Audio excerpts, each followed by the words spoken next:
ठीक है, तो चलो स्टार्ट करते हैं। ठीक है, तो हमने कल कहाँ तक कर लिया था? हमने फोटो करंट कर लिया था। ठीक है, आज ग्राफ्स की बारी है। ठीक है, तो आज हम ग्राफ्स करते हैं। ठीक है, तो आज हम ग्राफ्स पे हैं, तो ध्यान से सुनना। ठीक है, कल हमने फोटो करंट तक कर लिया था। ठीक है, तो आज हम ग्राफ्स आगे जो बस इतना सा पार्ट बचा है ग्राफ्स वाला, तो ध्यान रखो।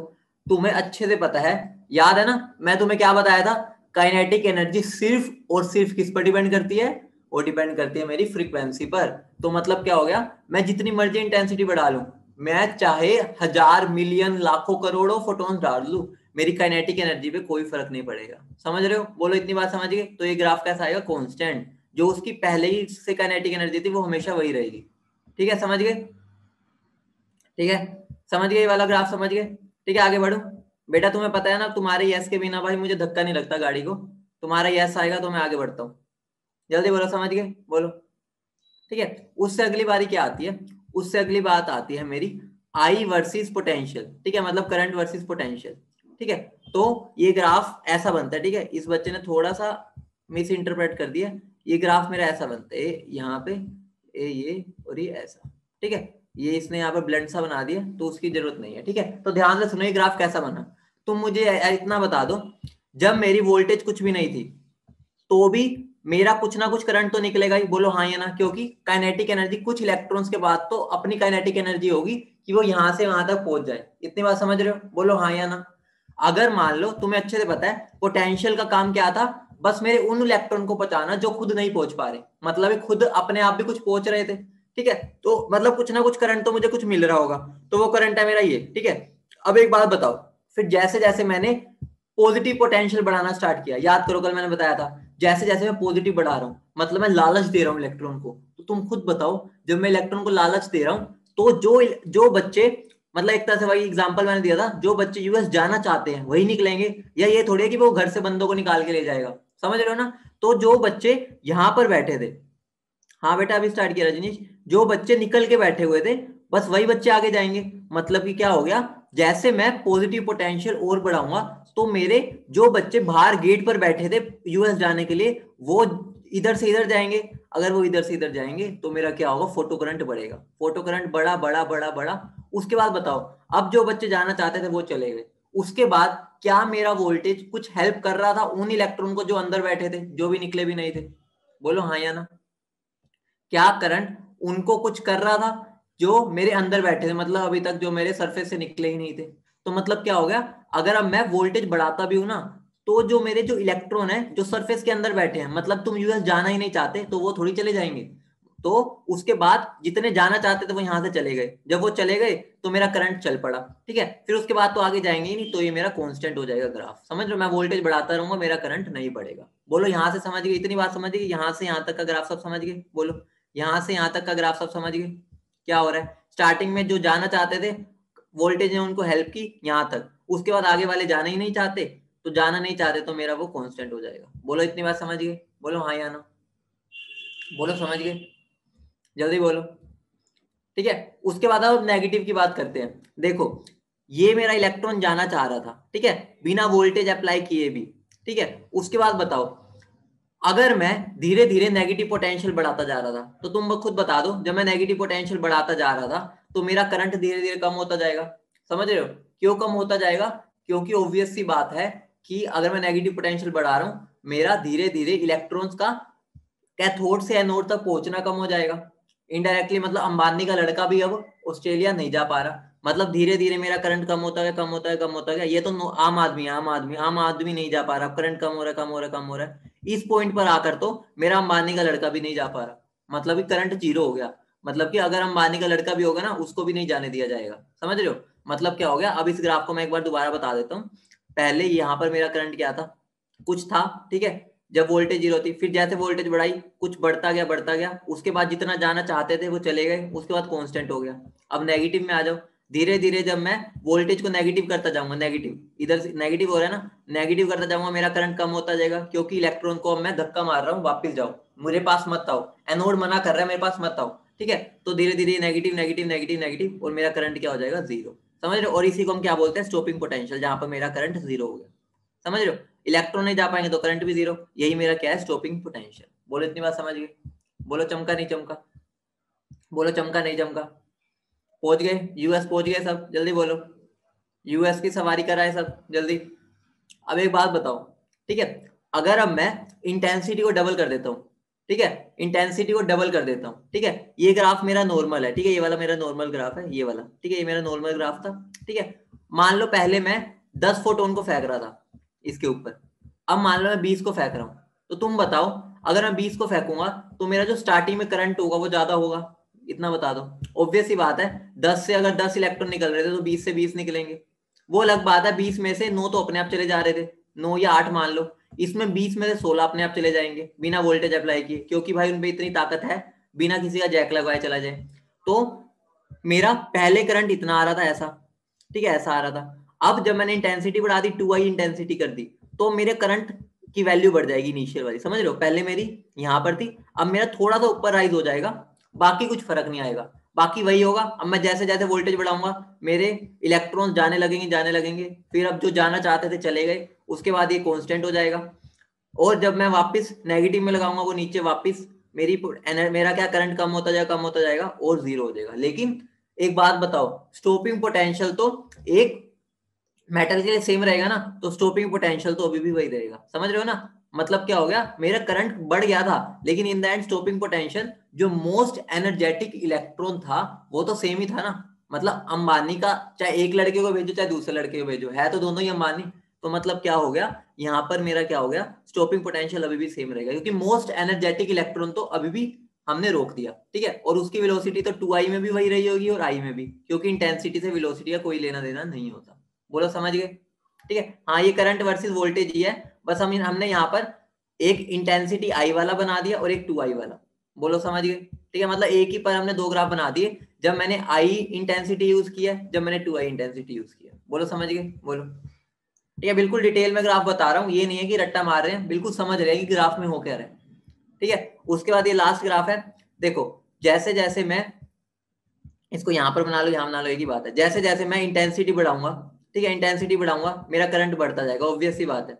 ठीक है, जैसे जैसे मैं इंटेंसिटी बढ़ा रहा हूँ, ठीक है, तो मेरा क्या हो रहा है, ये बढ़ता जाएगा। ठीक है, इंटेंसिटी वर्सेस वो बनना चाहिए बेटा, यहाँ पर इन्होंने गलत लिया इंटेंसिटी, ठीक है, वर्सेस म्यू बनना चाहिए, इतने गलत बना रखे। ठीक है, तो यहाँ पर इसने ग्राफ में कुछ गलती कर रखी है। ठीक है, तो आई वर्सेस आई, जैसे जैसे मैं करंट बढ़ा रहा हूँ, ठीक है, जैसे जैसे मैं इंटेंसिटी बढ़ा रहा हूँ करंट बढ़ रहा है। हाँ ऑब्वियस सी बात है, देखो जब मैंने इंटेंसिटी बढ़ाई, पहले मेरा करंट इतना था, फिर मैंने इंटेंसिटी बढ़ाई इतना हो गया, अब मैं और इंटेंसिटी बढ़ाऊंगा तो इतना हो जाएगा। सही है ग्राफ? तो ये यहाँ से यहाँ सीधा जाएगा, जैसे जैसे इंटेंसिटी बढ़ा रहा हूँ मेरा करंट बढ़ता जा रहा है। ठीक है, तो करंट को यहाँ ले लेना, इंटेंसिटी को नीचे ले लेना, वैसे फर्क नहीं पड़ता, लेकिन अपनी सेटिस्फेक्शन के लिए हम जनरली एक्स एक्सिस वाले को नीचे लेते हैं।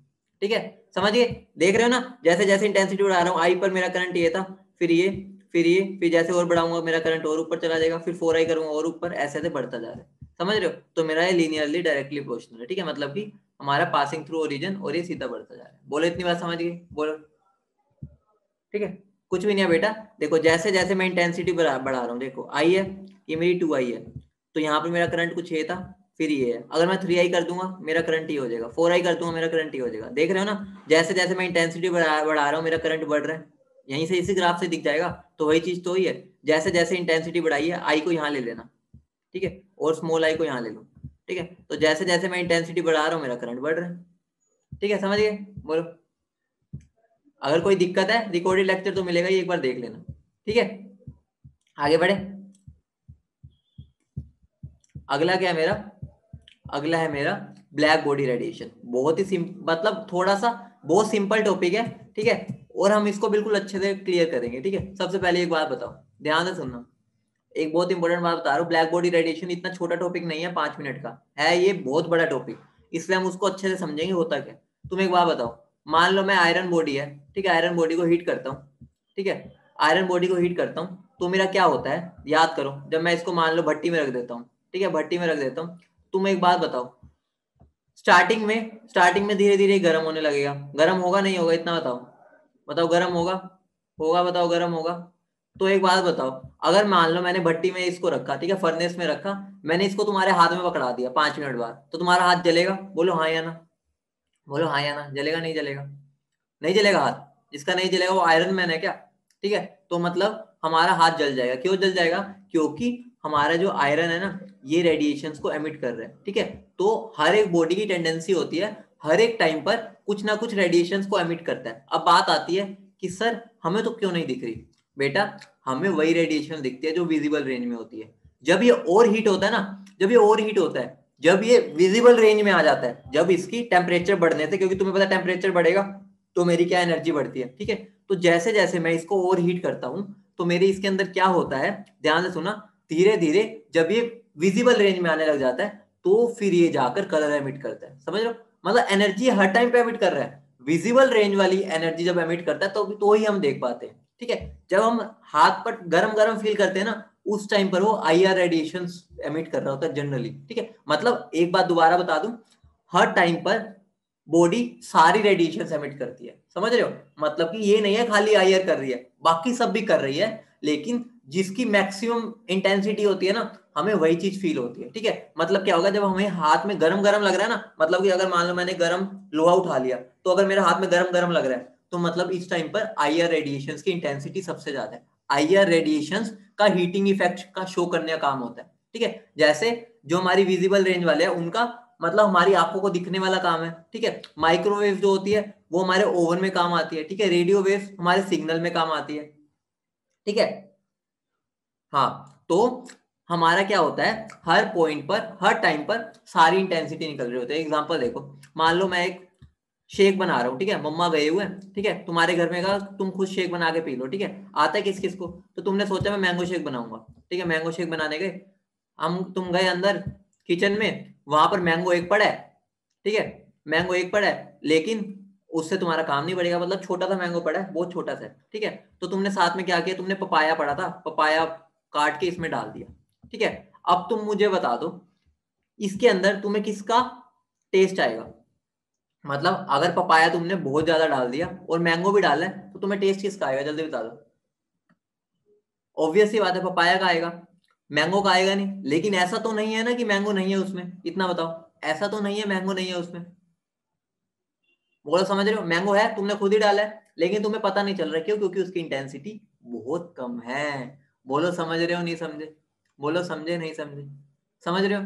तो हुआ क्या, हमारा जो ये ब्लैक बॉडी रेडिएशन का एक कर्व पढ़ना होता है हमें। ब्लैक बॉडी रेडिएशन कुछ नहीं है, ऐसी बॉडी जो कि सारी रेडिएशंस को एब्जॉर्ब कर ले और सारी रेडिएशंस को एमिट कर दे।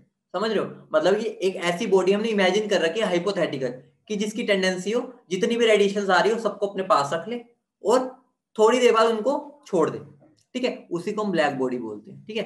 एक्चुअली में ब्लैक बॉडी कोई है नहीं, बाकी हम मान लेते हैं कि जो सन है वो ब्लैक बॉडी है, ठीक है। बाकी अर्थ पर अगर हम अपने आसपास देखें तो नहीं है कोई भी। लेकिन हम ब्लैक बॉडी कैसे बनाते हैं, हम एक बॉडी लेते हैं कोई भी, ठीक है। एक बॉडी ली, उसको अंदर से खाली छोड़ दिया, अंदर से ब्लैक पेंट कर दिया, बाहर से भी, क्योंकि तुम्हें पता है ब्लैक गुड एब्जॉर्बर होता है, ठीक है। उसके अंदर मैंने एक छोटा सा होल कर दिया, वहां से एक रेडिएशन अंदर फेंक दी छोटी सी, ठीक है, इस पिन होल से, ठीक है, बिल्कुल अंदर रेडिएशन फेंकी। अब अंदर ब्लैक बॉडी, ब्लैक उसकी टेंडेंसी होती है एब्जॉर्ब करने की, तो यहाँ पर टकराएगी, एब्जॉर्ब हुई, फिर यहाँ से एमिट होगा, ऐसे कर करके अंदर ही घूमती रहेगी, ठीक है। मतलब बाहर निकलने के चांसेस है लेकिन बहुत कम है, ठीक है, क्योंकि जिस पॉइंट से अंदर है वो बाहर भी जा सकती है। बाकी हमने ब्लैक बॉडी बनाने की कोशिश कर सकते हैं, ब्लैक बॉडी एग्जैक्ट कोई नहीं बना सकता। समझ रहे हो इतनी बात? मतलब कि एक तरह से ब्लैक बॉडी बनाने की कोशिश हम ऐसे करते हैं, ठीक है। मतलब अंदर से ब्लैक पेंट कर दिया, होलो है, ठीक है, उसके अंदर एक रेडिएशन छोड़ी, वो अंदर टकराती रहेगी टकराती रहेगी टकराती रहेगी, मतलब वो अंदर ही रह जाएगी, ठीक है। तो उसका मतलब जब हम उसको टेम्परेचर राइज करेंगे, धीरे धीरे वो जो रेडिएशन है वो बाहर आ जाएगी, ठीक है, इस होल के थ्रू, जब वो ज्यादा टकराने लगेगी। बोलो समझ रहे हो? ठीक है। तो बात आती है हमें ब्लैक बॉडी में पढ़ना क्या, ठीक है। ब्लैक बॉडी में हमें ग्राफ पढ़ना है, जो कि क्या है, इंटेंसिटी वर्सेस लैम्डा। बहुत अच्छे से ग्राफ को समझाऊंगा, रट्टा कुछ नहीं मारेंगे, ठीक है, ध्यान से सुनो। मान लो मेरा टेम्परेचर है 2000 केल्विन, मान लो मैंने मतलब एज्यूम कर लिया, कुछ भी आर्बिट्रेरी वैल्यू दे दी, ठीक है। तो मैंने अभी तुम्हें क्या बताया, हर पॉइंट पर हर टेम्परेचर पर बॉडी की टेंडेंसी होती है सारी रेडिएशंस को एमिट करना। बोलो हाँ या ना? ठीक है। मतलब अब देखो, मान लो 200 केल्विन है, ठीक है। तो अब तुम खुद बता दो, 200 केल्विन है, मान लो तुम्हें वो रेड कलर की दिख रही है, तो इसका मतलब क्या हो गया, वो इस टाइम पर रेड कलर की मैक्सिमम वेवलेंथ को एमिट कर रही है। बोलो हाँ या ना? मतलब जो रेड कलर वाला वेवलेंथ होता है, ठीक है, तुम्हें पता होगा 4000 क्या होता है, 7000 एंगस्ट्रॉम कह रहा हूँ, ठीक है, तो वो वाला रेडिएशन को सबसे ज्यादा एमिट कर रही है। इसका मतलब ये नहीं है वो बाकी एमिट नहीं कर रही। तो ये ग्राफ मुझे यही शो करता है। देखो मैक्सिमम इंटेंसिटी किसकी है, मान लो रेड कलर दिख रहा है, मान लो अज्यूम कर लो, तो तुम्हें रेड कलर दिख रहा है, ठीक है, इसका मतलब ये नहीं है कि वो और कोई कलर एमिट नहीं करेगी। बाकी देखो बाकी रेडिएशन भी वो एमिट कर रही है, देख रहे हो इधर, ये सारी वेवलेंथ ही तो है, ये भी, समझ रहे हो, ये सारी वेवलेंथ ही है, समझ रहे हो। अभी बताता हूँ बेटा पराग, अभी बताता हूँ। तो ये वाले ग्राफ को रीड करना आ गया, मतलब 2000 केल्विन पे वो रेड कलर की मैक्सिमम इंटेंसिटी दे रही है, बाकी सारे ये मतलब आर्बिट्रेरी मैंने बोला 2000 पे रेड कलर, वैसे तुम्हें समझाने के लिए, और बाकी कलर्स भी एमिट कर रही है। समझ रहे हो इतनी बात, बोलो हाँ या ना, इतनी बात समझ गए। वही बात हो गई, तुम्हें अच्छे से पता है, तुम्हें ये भी सीख रहा होगा ऐसा ग्राफ क्यों बन रहा है। ऑब्वियस ही बात है, तुम अपनी सोसाइटी में रहते हो, तुम देखते हो, ठीक है, अमीर लोग बहुत कम होते हैं, ठीक है, इंटेंसिटी, गरीब लोग बहुत कम होते हैं, अमीर लोग भी बहुत कम होते हैं, ठीक है, जो एवरेज लोग होते हैं वो सबसे ज्यादा होते हैं। समझ पा रहे हो इस ग्राफ को, ऑब्वियस सी बात है, ठीक है। अब बात आती है, जैसे जैसे मैं टेम्परेचर राइज करूंगा, ध्यान से सुनना, जैसे जैसे मैं टेम्परेचर राइज करूंगा, तो तुम्हें अच्छे से पता है, अगर मैं टेम्परेचर राइज करता हूँ, ठीक है, अगर मैं टेम्परेचर राइज करता हूँ तो ये मेरा ग्राफ कहाँ शिफ्ट होगा, टुवर्ड्स राइट, मतलब कि टुवर्ड्स हाइयर फ्रीक्वेंसी या लोअर वेवलेंथ। मतलब क्या हो गया, मान लो मेरा पहले 2000 था, ठीक है, 2000, अगर अब मैं 5000 पे चला गया या 3000 पे चला गया, तो ये मेरा ग्राफ कैसा बन जाएगा, ये मेरा ग्राफ टुवर्ड्स लोअर वेवलेंथ चला जाएगा। टुवर्ड्स लोअर वेवलेंथ मतलब क्या हो गया, अब जिसकी लो वेवलेंथ है ना उसकी मैक्सिमम इंटेंसिटी हो जाएगी, मतलब टुवर्ड्स लेफ्ट शिफ्ट हो जाएगा। समझ रहे हो, मतलब कि जैसे जैसे टेम्परेचर बढ़ाता हूँ, क्यों, याद करो, तुम्हें एग्जांपल देता हूँ, जब तुम आयरन रोड को हीट करते हो ना, आयरन रोड को, तो तुम्हें अच्छे से पता होगा, पहले वो रेड होती है, ठीक है, उसको और हीट करता हूँ, और हीट करता रहता हूँ, वो एंड में जाके ब्लू हो जाती है। समझ पा रहे हो, मतलब वो रेड से ब्लू जाती है, मतलब टेम्परेचर बढ़ाने पर मेरा क्या हो रहा है, फ्रीक्वेंसी बढ़ रही है, समझ रहे हो, और इनडायरेक्टली लैम्डा कम हो रहा है। तो यहां से तुम इस ग्राफ को समझ सकते हो, ये तुम्हारा लाइव एग्जांपल है ये वाला, समझ रहे हो। लेकिन और एक बात बताओ, मैक्सवेल के अकॉर्डिंग क्या आना चाहिए था, मैक्सवेल के अकॉर्डिंग ये होना चाहिए था कि जब मैं इस आयरन रोड को हीट करूंगा ना, आयरन रोड को हीट, तो क्या होगा, पहले ही रेड होगा, ठीक है, फिर जैसे जैसे मैं और हीट करता जाऊंगा ना, ये और रेड, डार्क रेड, और डार्क रेड, और डार्क रेड, और डार्क रेड हो जाना चाहिए था। अगर मैक्सवेल की थ्योरी यहाँ पर सही प्रूव हो रही होती, तो मेरा कलर क्या होना चाहिए था, बस इंटेंसिटी बढ़नी चाहिए थी, ठीक है, मतलब कि फ्रीक्वेंसी से कोई लेना देना नहीं था मैक्सवेल को। उसने क्या बोला था कि जैसे जैसे कॉन्टिन्यूस नेचर है, तो जैसे जैसे मैं टेम्परेचर बढ़ाऊंगा तो मेरा इंटेंसिटी बढ़ती जाएगी, मतलब रेड डार्कर होता जाएगा। समझ रहे हो, लेकिन ऐसा तो एक्चुअल में नहीं होता। ये तुम्हारा लाइव एग्जांपल आयरन वाला, ठीक है, इस वजह से वो मैक्सवेल फेल हो गया था ब्लैक बॉडी रेडिएशन को समझाने में। बोलो समझ रहे हो इतनी बात, ठीक है। इसी वजह से प्लैंक ने बोला था कि वो छोटे छोटे पैकेट्स होते हैं, ठीक है, तो जब रेड पैकेट खत्म हो गया, टेम्परेचर बढ़ाया, तो मेरा क्या, अब ब्लू पैकेट की बारी आ जाएगी, मतलब मेरी फ्रीक्वेंसी बढ़ जाएगी, ठीक है, तो मेरा आगे ये ग्राफ बढ़ा, और टेम्परेचर बढ़ाऊंगा, मेरा और आगे की तरफ और आगे की तरफ ग्राफ बढ़ जाएगा। मतलब क्या, धीरे धीरे मेरी फ्रीक्वेंसी क्या बढ़ती जाएगी, या मैं बोल सकता हूँ लैम्डा छोटा होता जाएगा। बोलो इतनी बात समझ रहे हो, बोलो इतनी बात समझ रहे हो, ठीक है। तो ब्लैक बॉडी रेडिएशन में हमें तो क्या सीख के जाना है, एक तरह से जैसे जैसे मैं टेम्परेचर बढ़ाता हूँ, ठीक है, जो लैम्डा मैक्स है, लैम्डा मैक्स समझ रहे हो ना, वो वाली वेवलेंथ जो मैक्सिमम जिसकी इंटेंसिटी है, समझ रहे हो, ये मेरा लैम्डा मैक्स है, मतलब कि वो लैम्डा जिसका मैक्सिमम इंटेंसिटी है, ये मेरा लैम्डा मैक्स हो गया, ये मेरा लैम्डा मैक्स हो गया, ये मेरा लैम्डा मैक्स हो गया। समझ रहे हो, मतलब कि मान लो ये मेरा पहले रेड था, फिर ये बीच में जाके इंडिगो हो गया, फिर लास्ट में जाके मेरा ब्लू हो गया। समझ रहे हो, मेरी लैम्डा कम होती जा रही है जैसे जैसे टेम्परेचर बढ़ा रहा हूँ, लैम्डा मैक्स, ठीक है, तो ये मेरा लैम्डा मैक्स कम हो रहा है, ठीक है, समझ रहे हो। अगर अब मैं तुम्हें ये भी बताना चाहूँ कि अगर मैक्सवेल के अकॉर्डिंग ये ग्राफ बनना चाहिए था, थोड़ा सा बस आइडिया दे रहा हूँ, अगर मैक्सवेल के अकॉर्डिंग ग्राफ बनता ना, तो पता कैसे बनता, यहाँ पर जाता वो ऐसा चला जाता, ठीक है, ठीक है, मतलब कि मैक्सवेल अगर एक्सप्लेन करना चाहता तो मैक्सवेल के अकॉर्डिंग ऐसा ग्राफ बनना चाहिए, लेकिन प्रैक्टिकली में ऐसा ग्राफ मिलता है, ठीक है, और ये प्लैंक्स ने अच्छे से एक्सप्लेन कर दिया था, ठीक है, समझ रहे हो, बोलो समझ रहे हो, समझ गए सब, जल्दी बोलो बेटा। मैं क्या हो गया, नहीं इसने गलत, T2 ग्रेटर देन T1 है बेटा, ये T1 से बड़ा है, T3 नहीं है, ये T1 है, ठीक है। अगर तुम मुझे बता दो, अगर मैं यहाँ पर लैम्डा की जगह फ्रीक्वेंसी कर दूं, लैम्डा की जगह फ्रीक्वेंसी कर दूं और टेम्परेचर बढ़ाऊं, तो ग्राफ कैसा, किधर की तरफ, लेफ्ट की तरफ मूव करेगा या राइट की तरफ, इतना बता दो। अगर मैं इंटेंसिटी वर्सेस फ्रीक्वेंसी बना दूं, थोड़ा सा मोल्ड कर दूं ग्राफ को, इंटेंसिटी वर्सेस इसका ग्राफ बता दो, राइट की तरफ शिफ्ट होगा लेफ्ट की तरफ जब मैं टेम्परेचर बढ़ाऊंगा, जल्दी बोलो। ऑब्वियस ही बात है, मेरा लैम्डा अगर कम हो रहा है तो फ्रीक्वेंसी बढ़ेगी, तो जैसे जैसे मैं टेम्परेचर बढ़ाऊंगा, अगर मैं यहाँ फ्रीक्वेंसी करता हूँ तो मेरा ग्राफ राइट की तरफ शिफ्ट होगा। समझ रहे हो सब? ठीक है, तो आगे बढ़े। ठीक है, तो ये सब समझ गए। ठीक है, तो उसका ग्राफ मेरा आगे की तरफ शिफ्ट होगा। ठीक है, उसका मेरा जो मैक्सिमम है वो आगे की तरफ शिफ्ट होगा। ठीक है, और बाकी तुम ये भी देख रहे होगे इंटेंसिटी बढ़ रही है करने में। ठीक है, ठीक है बेटा। इन शॉर्ट अगर मैं बोलूं, अभी तो मैंने तुम्हें पूरा डिटेल में बताया ब्लैक बॉडी रेडिएशन। ठीक है, अगर मैं तुम्हें शॉर्ट में बोलूं कि ब्लैक बॉडी रेडिएशन में क्या करना है तुम्हें, बस ये ध्यान रखो कि जैसे जैसे मैं टेम्परेचर बढ़ाता हूं, मेरा जो ग्राफ होता है, अगर वो लैम्डा वर्सेस इंटेंसिटी है तो वो लेफ्ट में शिफ्ट होता है, अगर वो फ्रीक्वेंसी वर्सेस इंटेंसिटी है तो वो राइट में शिफ्ट होता है। तुम्हें इतनी बात ध्यान रखनी है बस। ठीक है, बाकी जो सारा मैंने डिटेल में बताया वो तो बहुत जरूरी, मतलब कि समझने के लिए था। इन द एंड जो तुम्हारी इंपॉर्टेंट चीज है, जो हमारी समराइज करोगे मैं ब्लैक बॉडी को, तो तुम्हें यही चीज का ध्यान रखना है। ठीक है, मतलब ये वाली चीज मेरा जो ये है आगे की तरफ शिफ्ट होगा, उधर की तरफ शिफ्ट होगा। ठीक है निधि, समझ गए? आगे बढ़े, आगे बढ़े, बोलो। ठीक है, चलो अब आगे बढ़ते हैं। अब अगला टॉपिक है हमारा बोर। ठीक है, अगला बॉडी टॉपिक है हमारा बोर। बहुत सिंपल टॉपिक है, तुमने पढ़ भी रखा है, 11th में भी पढ़ रखा है, 12th में पढ़ रखा है। ठीक है, तो बोर बहुत तेज निकला। उसने क्या किया, उसने एक काम किया, उसने क्या किया, उसने क्या किया, प्लैंक की थ्योरी, मैक्सवेल की थ्योरी, दोनों को मिला दिया। कह रहा भाई आ जाओ। मैं तो भाई क्या कहता हूं कि जो लाइट है ना उसके बाद दोनों नेचर है, वेव भी है पार्टिकल भी है। समझ रहे हो? मतलब मैक्सवेल चालू निकला, क्योंकि हुआ क्या एक्चुअली में क्या हुआ, जो मैक्सवेल था ना, मैक्सवेल की थ्योरी और जो मेरी प्लैंक की थ्योरी, दोनों की थ्योरी सही थी। मतलब कि कई जगह पर मैक्सवेल की थ्योरी से लाइट की बिहेवियर बता पा रहे थे, कई बार प्लैंक्स की थ्योरी से।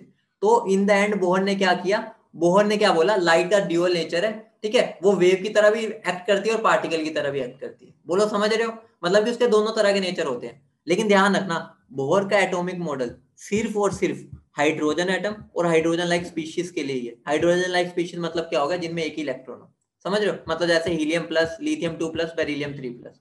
समझ रहे हो? ठीक है, अब देखो बोहर ने क्या बोला, बोहर ने बोला जो जो अभी तक सारे मॉडल्स की ड्रॉबैक रही है ना, वो एक्सप्लेन मैं करूंगा। ठीक है, मतलब क्या हो गया, मेरे पे छोड़ दो, मैं एक्सप्लेन करूंगा। लेकिन वो एक्सप्लेन करने से पहले तुम्हें मेरी कुछ पोस्टुलेट्स माननी पड़ेगी। पोस्टुलेट मतलब क्या, मेरे कुछ रूल्स है, मतलब कि जिसके बेसिस पर मैं एक्सप्लेन करूंगा और एंड में मैं उनको भी प्रूव कर दूंगा। समझ रहे हो? मतलब होता है ना, अगर तुम गली में क्रिकेट खेल रहे हो तो तुम्हारे अपने रूल होते हैं कि जो जो बाहर वाला बंदा आएगा वो अगर खेलने आएगा तो भाई मेरे रूल के हिसाब से चलना पड़ेगा। तो बोहर ने भी कहा अगर एक्सप्लेनेशन मैं दे रहा हूँ तो मेरे कुछ पोस्टुलेट्स है, पहले वो मानो, उसके बाद मैं एक्सप्लेन करूंगा। बोलो इतनी बात समझ गए? बोहर ने क्या सोचा था, इतनी बात समझ गए? जल्दी बोलो, बोलो इतनी बात समझ गए? ठीक है, सब समझ गए इतनी बात? जल्दी बोलो, बोलो बोलो बोलो। ठीक है, तो उसकी कुछ पोस्टुलेट थी, उसकी पोस्टुलेट क्या थी? ऑब्वियस ही बात है, उसने चोरी की थी। आज थोड़ी बहुत चीजें चोरी की, थोड़ी बहुत चीजें खुद बताई। ठीक है, जो चोरी की थी वो तो तुम्हें पता ही है। एटम न्यूट्रल है तो इसका मतलब क्या होगा, जितने प्रोटॉन है उतने इलेक्ट्रॉन है। ऑब्वियस सी बात है, इतनी बात क्लियर है? बोलो हाँ या ना। ठीक है, पहली पोस्टुलेट सिंपल है, कोई दिक्कत ही नहीं। एटम न्यूट्रल है तो मतलब जितने प्रोटॉन उतने इलेक्ट्रॉन। ठीक है, अगला बढ़े। अगला जो था ना, मैं वही तो बता रहा हूँ, बोहर जो साइंटिस्ट था बहुत ही तेज थे। ठीक है, रदरफोर्ड पता है कहां फंस गया था? रदरफोर्ड ने बोल दिया कि मेरे जो इलेक्ट्रॉन है ना वो रिवॉल्व कर रहे हैं अराउंड द न्यूक्लियस। ठीक है, ऑर्बिट्स में, ऐसा बोल दिया। इसने पता क्या बोल दिया बोहर ने? बोहर ने बोल दिया electrons are revolving around the nucleus in circular path. इतना तो उसने भी बोला था रदरफोर्ड ने। उसने क्या बोल दिया कि of constant radius and energy, मतलब कि उसने फिक्स कर दिया। उसने क्या कह दिया, पहले ही बोल दिया इलेक्ट्रॉन जो रिवॉल्व कर रहे हैं ना सर्कुलर पाथ में, उनकी कांस्टेंट रेडियस रहेगी और एनर्जी रहेगी। मतलब कोई बात ही नहीं बची कि उसको कोई ड्रॉबैक कर दे। समझ रहे हो? रदरफोर्ड का ड्रॉबैक को उसने सुधार दिया। उसने बोल दिया उनकी फिक्स पाथ होता है। समझ रहे हो? उसने ये नहीं बोला था रदरफोर्ड ने बोला वो सर्कुलर ऑर्बिट्स में घूम रहे हैं। उन्होंने उसने पहले फिक्स कर दिया कि उनकी रेडियस भी फिक्स है और एनर्जी भी फिक्स है। बोलो इतनी बात समझ रहे हो? देख रहे हो कितना चंट था वो बोहर? ठीक है, बोलो समझ गए? बोलो, ठीक है, बोलो जल्दी बोलो, समझ गए इतनी बात? उसके बाद उसने क्या बोला, जो ये तो ऑब्वियस सी बात है, ये तो तुम्हें पता ही है, तुम फिजिक्स वाले बच्चे तो सारे हो ही। ठीक है, जो मेरा इलेक्ट्रॉन रिवॉल्व कर रहा है ना, उसको रिवॉल्व करने के लिए सेंट्रीपिटल फोर्स चाहिए, और वो फोर्स कहां से मिल रहा है उसको? वो फोर्स मिल रहा है इलेक्ट्रोस्टैटिक फोर्स से। समझ रहे हो? ऑब्वियस सी बात है कि अगर मुझे घूमना है तो मुझे क्या करना पड़ेगा, सेंट्रीपिटल फोर्स चाहिए। और वो सेंट्रीपिटल फोर्स कौन प्रोवाइड करता है, जो उन दोनों के बीच में इलेक्ट्रोस्टैटिक फोर्स है, मतलब प्रोटॉन और इलेक्ट्रॉन के बीच में जो इलेक्ट्रोस्टैटिक फोर्स है वो उसको सेंट्रीपिटल फोर्स प्रोवाइड करता है। बोलो इतनी बात क्लियर है, बोलो इतनी बात क्लियर है, ठीक है। अब इसका ये लगा लो कि बैकबोन, बोहर की पोस्टुलेट की बैकबोन जो है ना वो पोस्टुलेट आ गई। अगर मैं जिंदगी में कभी भी बोलूं बोहर की पोस्टुलेट बताओ, तो तुम्हारे माइंड में ये पोस्टुलेट आनी चाहिए पहले, समझ रहे हो। मतलब कि अगर मैं तुम्हें बोला बोहर की पोस्टुलेट, तो तुम्हें सीधा ये बतानी है पहले, ठीक है। और कोई भाड़ में जाए, ये सबसे पहले तुम्हारे माइंड में आनी चाहिए। वो पोस्टुलेट्स क्या है तुम्हें अच्छे से पता है ना। ऑर्बिट तो इनफाइनाइट हो सकते हैं, कोई ऐसा थोड़ी सड़कें बनी हुई है। ऑर्बिट तो इमेजिनरी चीज है, मतलब कि उसके राउंड जो सर्कुलर पाथ है, तो ये तो इनफाइनाइट हो सकते हैं। बोलो हाँ या ना, बोलो। ये तो इनफाइनाइट हो सकते हैं, मतलब बहुत सारे हो सकते हैं, जितने मर्जी सर्कल बना दो, ठीक है। ये सारे ऑर्बिट्स हो गए, ठीक है। लेकिन उसने क्या बोला, जो भी इनफाइनाइट ऑर्बिट्स हैं, ठीक है, उनमें से इलेक्ट्रॉन बस उन्हीं ऑर्बिट्स में मिल सकता है। ध्यान से सुनना, इलेक्ट्रॉन्स उन्हीं ऑर्बिट में मिल सकता है जहां पर मेरा, जिनका एंगुलर मोमेंटम होगा ना वो इंटीग्रल मल्टीपल होगा h/2π का। समझ रहे हो, मतलब मान लो ये मेरी ऑर्बिट है, ये ऑर्बिट है, ये ऑर्बिट है, ये ऑर्बिट है, ये ऑर्बिट है, बहुत सारी ऑर्बिट्स है। लेकिन इलेक्ट्रॉन उसी ऑर्बिट में मिलेगा जहां पर मेरा जो एंगुलर मोमेंटम होगा ना, एंगुलर मोमेंटम की वैल्यू h/2π के बराबर आ रही हो, या 2h/2π, या 3h/2π, 4h/2π, मतलब nh/2π हो गया, अगर मैं जनरली बोलूं। समझ रहे हो, तुम्हें पता है एंगुलर मोमेंटम क्या होता है, मेरा mvr के इक्वल होता है। वो किसके इक्वल हो गया, nh/2π। मतलब कि n की वैल्यू 1 हो सकती है, 2 हो सकती है, 3 हो सकती है। मतलब ये वही वाली, मतलब ऑर्बिट्स पॉसिबल है जिनकी वैल्यू या तो h/2π है, या 2h, या 3h, या 4h, या 5h, या 3h, मतलब पॉइंटों में नहीं आ सकती। बोलो इतनी बात क्लियर है, समझ रहे हो। मतलब कि बोर की ये सबसे महान पोस्टुलेट है, ये बहुत ही इंपॉर्टेंट पोस्टुलेट है। बोलो समझिए, पोस्टुलेट का मतलब समझिए, ठीक है। थ्योरी के अलावा कंसेप्चुअली भी समझिए क्या मतलब है, बोलो, बोलो समझिए, ठीक है। उससे मैं क्या बोल सकता हूँ, एंगुलर मोमेंटम जो है, एंगुलर मोमेंटम जो है वो हमेशा क्वांटाइज रहता है। समझ रहे हो, मतलब ऑब्वियस सी बात है, क्वांटाइज मतलब क्या हो गया, या तो वैल्यू 1 आएगी, या 2nh/2π, या 3nh, या 4nh, या 5nh। मतलब क्वांटाइज का मतलब समझा देता हूँ एक बार क्या होता है, बाकी तुम्हें पता ही होगा। अभी बात बताओ, अगर मुझे ऊपर से नीचे आना है, ध्यान से सुनना, अगर मुझे छत से नीचे आना है, एक मेरा रैंप लगा हुआ है और एक मेरी सीढ़ियां लगी हुई है, ठीक है, एक मेरी सीढ़ियां लगी हुई है। तो अब मुझे बता दो, ठीक है, यहां पर तुम्हें अच्छे से पता है कि मेरी हाइट कुछ भी रह सकती है, इनफाइनाइट हाइट रह सकती है, मतलब कुछ क्वांटाइज्ड नहीं है, ठीक है, समझ रहे हो। मतलब अगर मैं खड़ा हूं, लेकिन यहाँ पे तुम्हें पता है या तो तुम इस हाइट पर खड़े मिलोगे, या इस हाइट पर होगे, या इस हाइट पर, या इस हाइट पर, मतलब कि तुम्हारी हाइट भी क्वांटाइज्ड हो चुकी है। मतलब जो तुम खड़े हो या तो इस हाइट पर होगे, मान लो 10 है, ये 8 हो गई, ठीक है, ये 6 हो गई, ये मतलब इंटीग्रल मल्टीपल होगी। तो क्वांटाइज्ड वर्ड का मतलब यही होता है कि फिक्स वैल्यू है कुछ, मतलब कुछ भी ऊट पटांग वैल्यू नहीं आएगी, कुछ फिक्स्ड वैल्यूज होंगी। बोलो इतनी बात समझ गए, बोलो, बोलो इतनी बात समझ गए, ठीक है। अब अगली बात क्या है, उन्होंने क्या बोला, जब भी इलेक्ट्रॉन, ठीक है, ये मेरा मान लो न्यूक्लियस है, ठीक है, मेरा न्यूक्लियस है, ये मेरी ऑर्बिट्स है, ठीक है, ये मेरी ऑर्बिट्स है। जब भी इलेक्ट्रॉन का मन करेगा ना, मान लो मेरा इलेक्ट्रॉन यहाँ पर है, मान लो यहाँ पर है, यहाँ पर, ठीक है, जब भी मेरे इलेक्ट्रॉन का मन करेगा ना कि घूमने का मन करेगा, मान लो वो सोच रहा है मनाली हो, मनाली मतलब कि दूसरी शेल में चला जाऊं एक बार, ठीक है, तो जब वो नीचे से ऊपर जाएगा ना, तो उसको एनर्जी को लेना पड़ेगा। समझ रहे हो ना, बंदा अगर यहाँ पर है, अगर ऊपर जा रहा है, तो उसको पहले पैसा खर्च करना पड़ेगा ना, मतलब क्या हो गया, उसको एनर्जी को क्या करना पड़ेगा, एब्जॉर्ब करना पड़ेगा, अगर उसे नीचे से ऊपर जाना है। अगर उसे ऊपर से नीचे आना तो वो एनर्जी एमिट करेगा, ठीक है, ऑब्वियस सी बात है। अगर मैं नीचे से ऊपर जाने पे एनर्जी को एब्जॉर्ब कर रहा हूँ, तो ऊपर से नीचे आने को एनर्जी एमिट करूंगा। लेकिन वो जो एनर्जी को एब्जॉर्ब या एमिट करूंगा ना, वो किसके इक्वल होनी चाहिए, वो इन दोनों के बीच के एनर्जी गैप के इक्वल होनी चाहिए। ये नहीं है कुछ भी वैल्यू ले लो, ठीक है, मतलब जो मैं वैल्यू को, एनर्जी को एमिट करूंगा या गेन करूंगा, ठीक है, वो मेरी इस गैप के इक्वल होगी। मतलब जो मेरा डेल्टा ई होगा वो E2 माइनस E1 के इक्वल होगा। बोलो इतनी बात समझ रहे हो, इतनी बात समझ रहे हो। और तुम्हें अच्छे से पता है जो मेरा यहाँ से फोटोन निकलेगा, ठीक है, फोटोन निकलेगा, उसकी जो एनर्जी होगी वो किसके इक्वल हो जाएगी, h/2, h इंटू म्यू के बराबर। बोलो इतनी बात समझ रहे हो, बोलो। ऑब्वियस ही बात है, जब मैं ऊपर से नीचे आऊंगा तो मैं एनर्जी को एमिट करूंगा, और एनर्जी हम किस फॉर्म में एमिट करते हैं, रेडिएशन की फॉर्म में एमिट करते हैं। अगर मैं रेडिएशन की फॉर्म में एनर्जी को एमिट कर रहा हूँ तो उसकी क्या एनर्जी होगी, h म्यू के बराबर। बोलो इतनी बात समझ रहे हो, बोलो हाँ या ना, इतनी बात समझ गए, बोलो फटाफट बोलो, समझ गए इतनी बात, ठीक है, इतनी बात समझ गए, ठीक है। उसके बाद ध्यान रखना, बहुत इंपॉर्टेंट बात बताने जा रहा हूं, तुम्हारा अगर पेपर में बोहर से क्वेश्चन आता तो इन्हीं के ऊपर आता जो हम पढ़ने वाले हैं, ठीक है। तो बात आती है बोर का जो मॉडल था ना, उसमें उन्होंने क्या किया, उन्होंने तुम्हें सेंटर से लेके, अभी तक किसी ने ये नहीं बताया था कि सेंटर से लेके ऑर्बिट तक का क्या डिस्टेंस है, ठीक है। तो बोर ने वो भी बता दिया कि इतना डिस्टेंस होता है, फर्स्ट शेल का इतना है, सेकंड का इतना है, थर्ड का इतना है, ठीक है। एक बार मैं तुम्हें बता देता हूँ उन्होंने डिराइव कैसे किया था, बाकी डेरिवेशन तुम्हारे लिए इतनी इंपॉर्टेंट नहीं है, ठीक है। तुम्हें एंड में फॉर्मूला छोटा सा बनेगा, वो याद रखना है, ठीक है। बाकी तुम्हें पता होना चाहिए, बहुत सिंपल है। डेरिवेशन क्या, नाम की डेरिवेशन है। डेरिवेशन बोलने में भी मुझे शर्म आ रही है कुछ भी नहीं। अगर मैंने तुम्हें बोला था बोहर की पोस्टुलेट बताओ, तो तुम्हारे माइंड में सबसे पहले कौन सी आनी चाहिए, जल्दी बोलो। कुछ भी अगर हम डिराइव भी कर रहे हैं ना, तो सबसे पहले वही पोस्टुलेट आके हमारे सामने टकराएगी, ठीक है। तो सीधी सी बात है, mv/NH/2 होता है, ठीक है। और तुम बताओ बोहर के मॉडल में जो बोहर की पोस्टुलेट थी, एक और उनमें रिलेशन था, वो रिलेशन क्या था, तुम्हारा सेंट्रीपिटल फोर्स किसके इक्वल हो रहा है, पोटेंशियल एनर्जी के इक्वल, मतलब इलेक्ट्रोस्टैटिक फोर्स के इक्वल। दो ही तुमने वहां इक्वेशंस देखी है, वो दोनों इक्वेशंस ही बस यूज होनी है, ठीक है। मतलब सेंट्रीपिटल फोर्स किसके इक्वल हो गया, मेरा इलेक्ट्रोस्टैटिक फोर्स के। बोलो इतनी बात समझ रहे हो, कुछ भी नहीं करना, हो गया तुम्हारा डेरिवेशन ओवर। फर्स्ट पोस्टुलेट में से, मतलब कि जो बोहर की जान है, उस पोस्टुलेट में से v की वैल्यू निकालो, ठीक है, और v की वैल्यू निकाल के यहां पुट कर दो। समझ रहे हो, सिंपल सा है। इस पोस्टुलेट में से v की वैल्यू निकाल लो, यहां पुट कर दो, ठीक है, क्योंकि हमें रेडियस निकालनी है। तो रेडियस निकालने के लिए हमें v वाले फॉर्मूले v को हटाना पड़ेगा। तो v को कैसे हटाएंगे, v की वैल्यू पुट कर दो। जब मैं v की वैल्यू पुट करूंगा तो इसको फिर मैं सोल्व कर सकता हूँ, समझ रहे हो। जब मैं v की वैल्यू पुट करी तो मेरा ये बन जाएगा, ठीक है, ये वाली पार्ट आ जाएगा, ठीक है, ये वाला पार्ट, ये वाला, ठीक है। जब मैं v की वैल्यू पुट करूंगा, सबका स्क्वायर के साथ आएगी ना v की वैल्यू, ठीक है।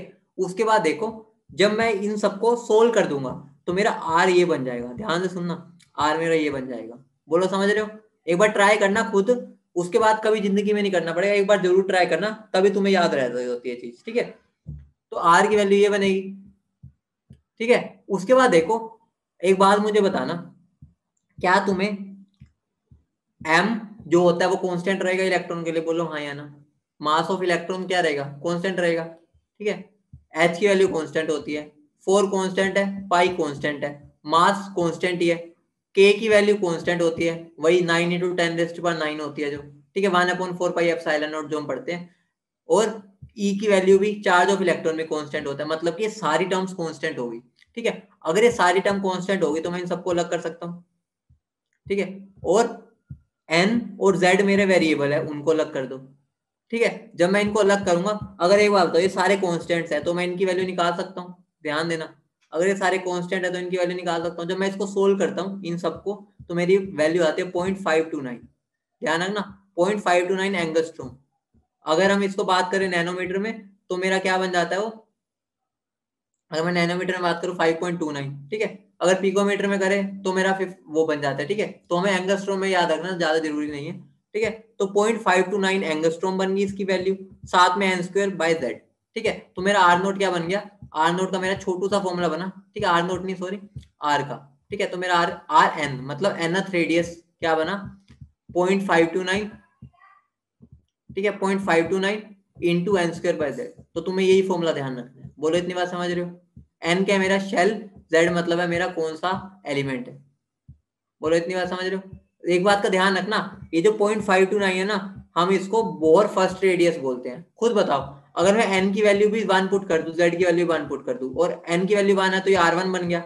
r1 की वैल्यू क्या आ गई मेरी 0.529, मतलब कि हमारी जो फर्स्ट शेल की रेडियस होती है ना हाइड्रोजन के केस में, ध्यान रखना, हाइड्रोजन के केस में तो मेरी 0.529 होता है, इसलिए हम इसको बोहर रेडियस भी बोलते हैं, ठीक है।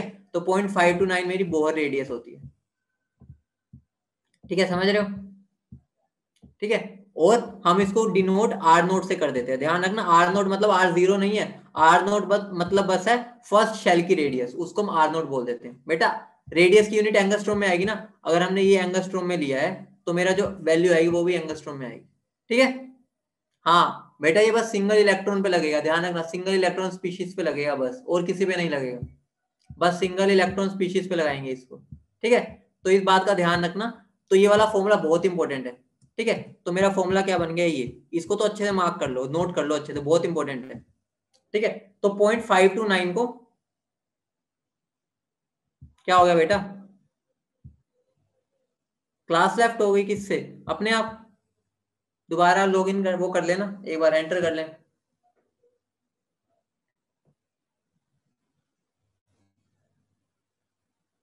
मैसेज कर रहे हैं, एक सेकंड रुको, एक सेकंड रुको देखता हूँ।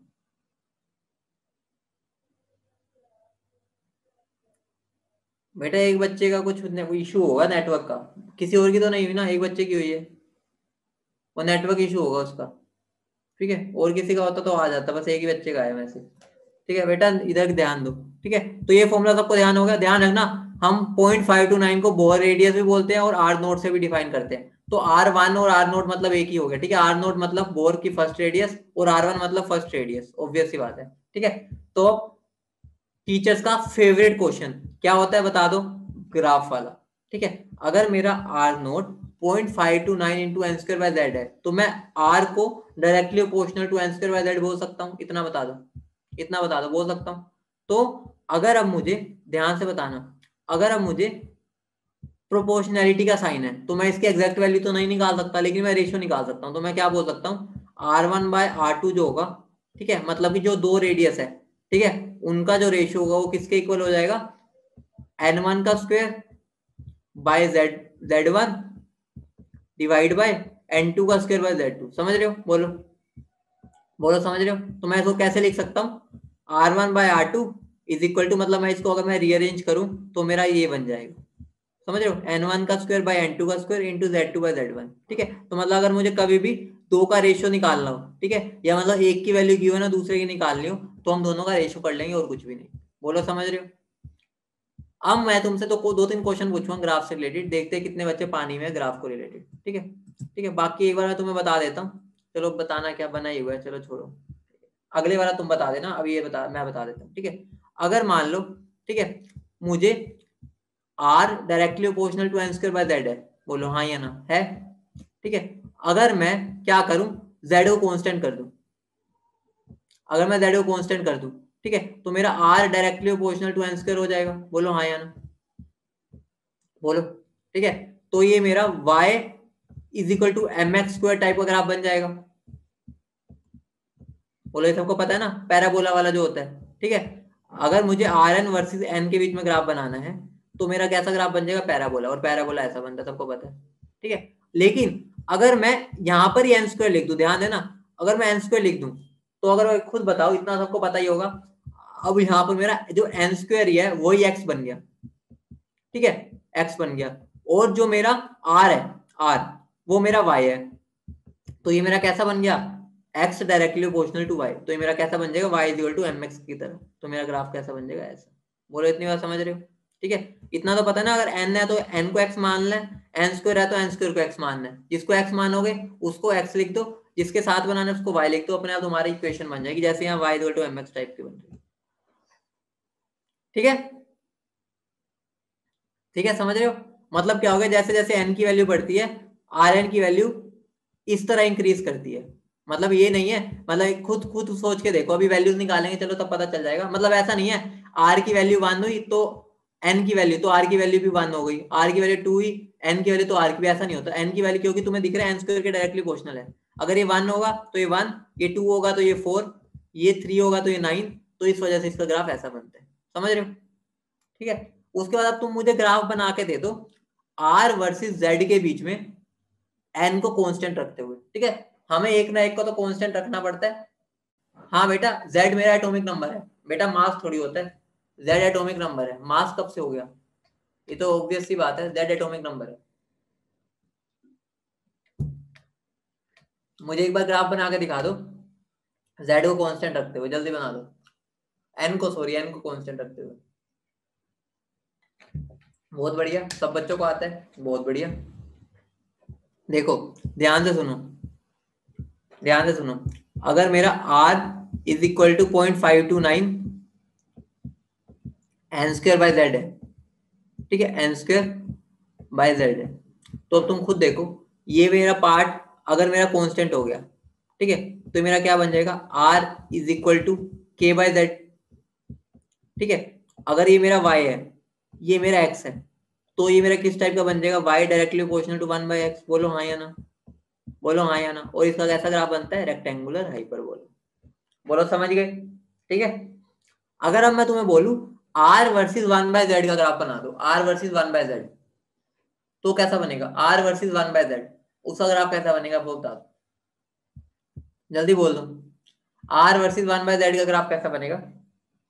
तो देखो 1/z को अगर मैं x मान लू, 1/z अगर मेरा x हो गया तो मेरा y is equal to mx बन गया। ठीक है, 1/z अगर मेरा x है तो y is equal to mx हो गया, तो मेरा कैसा ग्राफ बन जाएगा? Straight line. बोलो समझ गए? बोलो समझ।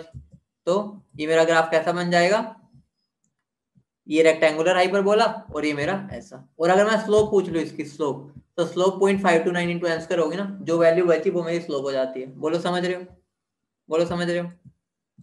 ठीक है। अब तुम्हारा क्वेश्चन है, अगर मुझे 10th ऑर्बिट की रेडियस निकालनी है हाइड्रोजन एटम के, ठीक है, बेसिक से स्टार्ट करते हैं। ठीक है, तो मुझे क्या करना है? 10th ऑर्बिट की तो फॉर्मूला लगाना है। ठीक है, 0.529 इंटू एन स्क्वायर, हाइड्रोजन के लिए जेड की वैल्यू 1 होती है। क्या बना के बताऊं बेटा? ऋषभ क्या बना के दिखाऊं? ये बना तो रखा है, ये रहा देखो, ये रहा, ये straight line R versus 1/z, ये आर वर्सेस जेड का रेक्टेंगुलर हाइपरबोला।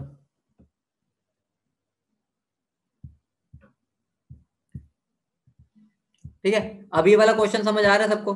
ये वाला क्वेश्चन सिंपल सा क्वेश्चन है। ठीक है, आगे तुमसे करवाऊंगा, एक आधा मैं दिखा रहा हूँ। ठीक है, 0.529 इंटू एन स्क्वायर, एन की वैल्यू क्या है? 10, तो 10 का स्क्वायर बाय जेड, हाइड्रोजन के लिए जेड की वैल्यू होती है 1। अगला क्वेश्चन देखो, अगर मुझे 10th शेल ऑफ लिथियम 2+ बताना है, ठीक है, तो 0.529 एन स्क्वायर की वैल्यू क्या आएगी? 100। ध्यान रखना, बच्चे पता क्या गलती करते हैं? बच्चे जेड को 2+ लिख देते हैं, 2, उनके माइंड में बार बार चार्ज दिखता है। तो ध्यान रखना, लिथियम का जेड 3 होता है, तुम्हें चार्ज नहीं लिखना, नीचे जेड लिखना है। ठीक है, कई बच्चों को मैंने देखा है वो यहाँ पर 2 लिख देते हैं, मतलब उनको आदत होती है चार्ज देख के, मतलब उनको लगता है जेड जल्दी जल्दी में, मतलब पता होता है लेकिन जल्दी जल्दी में 2 लिख देते हैं। तो यहाँ पर लिथियम का तुम्हें अच्छा लगता है जेड की वैल्यू 3 होती है। तो बस वैल्यूज पुट की, यहाँ पर आंसर आ गया। बोलो इतनी बात समझ रहे हो? बोलो, बोलो समझ रहे हो? ठीक है, तो अभी ये वाला क्वेश्चन मुझे कर दो, ये वाला क्वेश्चन मुझे फटाफट सोल्व कर दो। मुझे रेशियो बता दो, radius of 10th shell and 5th shell of hydrogen atom, फटाफट बता दो। विद इन 10 सेकंड टाइम लगना चाहिए बस। एक बात बताओ, अगर मैं एक ही एटम की बात कर रहा हूँ, ठीक है, हाइड्रोजन एटम, तो मेरा जेड तो कांस्टेंट ही हो गया दोनों। ठीक है, अगर जेड कांस्टेंट हो गया तो जेड का तो सोचो ही मत। समझ रहे हो? मतलब कि अगर मैं एक ही एटम की बात कर रहा हूँ तो मेरा जेड को तो हटा ही दो, ऊपर नीचे कैंसिल ही हो जाएगा, क्योंकि जेड की वैल्यू दोनों 1 ही हो जाएगी। तो मुझे क्या करना है? बस कुछ नहीं, n1 का स्क्वायर बाय n2 का स्क्वायर करना है। तो 10 का स्क्वायर बाय 5 का स्क्वायर, तो क्या आ जाएगा? 4:1। बोलो समझ गए? तो आंसर क्या आ जाएगा? 4:1। ठीक है, अगला क्वेश्चन कर दो अभी ये वाला। अब इसमें ध्यान दो, पहले समझा करो, उन्होंने मेरे से 10th शेल का पूछा है, दोनों की 10th शेल। अगर दोनों की 10th शेल है तो ये दोनों कैंसिल आउट हो जाएंगे, वैल्यू पुट करोगे कैंसिल ही होनी है। तो बस तुम्हें R1 बाय R2 किसके इक्वल हो जाएगा? Z2 बाय Z1 के। समझ रहे हो? शॉर्टकट में करना है सीधा, अब ये नहीं कि वैल्यूज पुट करने लग जाओ। ठीक है, तो आंसर क्या आ जाएगा? जल्दी बोलो, आंसर क्या आ जाएगा? हीलियम के लिए Z की वैल्यू क्या होती है? हीलियम के लिए Z की वैल्यू जल्दी बोलो, हीलियम के लिए Z की वैल्यू क्या होती है? हीलियम के लिए Z की वैल्यू क्या होती है? 2 होती है, तो 2/1 हो जाएगा। ठीक है, समझ रहे हो? तो आंसर क्या हो जाएगा? 2/1। अगला क्वेश्चन कर दो फटाफट। Ratio of radius of third shell of lithium 2+ and 5th shell of helium. यहाँ पर Z भी डिफरेंट है दोनों का, N भी डिफरेंट है, तो यहाँ पर तुम दोनों को कुछ भी छोड़ नहीं सकते, दोनों को लेके चलना पड़ेगा। तो इसको तुम्हें करने में 20 सेकंड लगने चाहिए। ठीक है, क्योंकि इसमें एक पार्ट एक्स्ट्रा हो गया, तो 20 सेकंड लगा के कर दो फटाफट। Third shell of lithium 2+ and 5th shell of helium plus, फटाफट कर दो, सबका आंसर आना चाहिए, तब तक मैं आगे नहीं बढ़ूंगा, सबका नहीं आया तो। सबका आंसर आना चाहिए, इसका तो सिंपल क्वेश्चन है। बहुत बढ़िया, महक, जसवीन, गरिमा, मृदुल, सबका सही आंसर आया एग्जैक्ट। ठीक है, देखते हैं आगे बाकी बच्चों का फटाफट। योगेश का भी आ गया, निधि, सक्षिमा, हर्ष। बेटा तुम्हें ऐसा लगता है ना हम बाद में कर लेंगे, हमें आता है, तुम्हारा एक और नुकसान होता है, जो बच्चे ये आंसर नहीं करते ना, हम उनको जानते भी नहीं होते, क्योंकि ऑब्वियस सी बात है, हम यहाँ पर तुम्हारे नाम से ही पहचानते हैं तुम्हें। अगर तुम्हारा आंसर नहीं आ रहा तो हम भाई तुम्हें पहचानते नहीं। खुद सोच लो, अगर तुम्हें हम नहीं पहचानते होंगे तो हम ध्यान कैसे देंगे तुम पे? तो तुम्हें अपने आप को खुद सामने लाना पड़ेगा कि सर हम भी है यहाँ पर क्लास में, हम पर भी ध्यान दो। ठीक है, क्योंकि मैं तुम्हें देख तो नहीं पा रहा, तुम्हारे नाम से ही मुझे पता चल रहा है। अब यार कई बच्चे मुझे उनका नाम याद हो चुका है, क्यों? क्योंकि वो आंसर देते हैं, ऑब्वियस सी बात है। तो जितने आंसर दोगे तुम्हारा इंटरेक्शन भी बढ़िया रहेगा हमारे साथ। ठीक है, तो तुम्हारा ही फायदा है इन द एंड।